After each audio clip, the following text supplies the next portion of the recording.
Lady getup అనేది చిన్న విషయమా? ఒకప్పుడంటే ఏమో కానీ ఇప్పటి హీరోలు అమ్మాయి గెటప్ వేయడం చాలా చాలా కష్టం. వర్కౌట్ అయితే ఓకే, లేదంటేనా ఇక ట్రోలింగ్కి బలైపోవాల్సిందే. రిస్క్ అని తెలిసినా ఇప్పుడు అది చేయడానికి రెడీ అవుతున్నాడు ఒక హీరో. మరి ఎవరా హీరో? అసలు లేడీ గెటప్స్ వేసిన హీరోస్ ఎవరు? Have a look.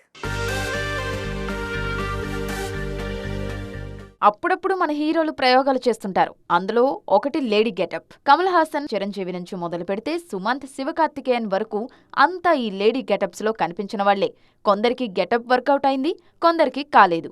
భామనే సత్యభామనేలో Kamal, మేడంలో Rajendra Prasad, రెమోలో Sivakarthikeyan cinema అంతా లేడీ గెటప్ లోనే కనిపించారు. తాజాగా మరో క్రేజీ హీరో లేడీ గెటప్ లో కనిపించబోతున్నారు. ఆయనెవరూ కాదు, విశ్వక్సేన్. మాస్కా దాస్ అంటూ అభిమానులు ముద్దుగా పిలుచుకునే ఈ హీరో ఈ మధ్య ప్రయోగాలు బాగానే చేస్తున్నారు. ఓవైపు గ్యాంగ్స్ ఆఫ్ గోదావరి, దమ్కి లాంటి మాస్ సినిమాలు చేస్తూనే మరోవైపు గామి లాంటివి ట్రై చేస్తున్నారు. తాజాగా లైలా అనే సినిమా ప్రకటించారు విశ్వక్.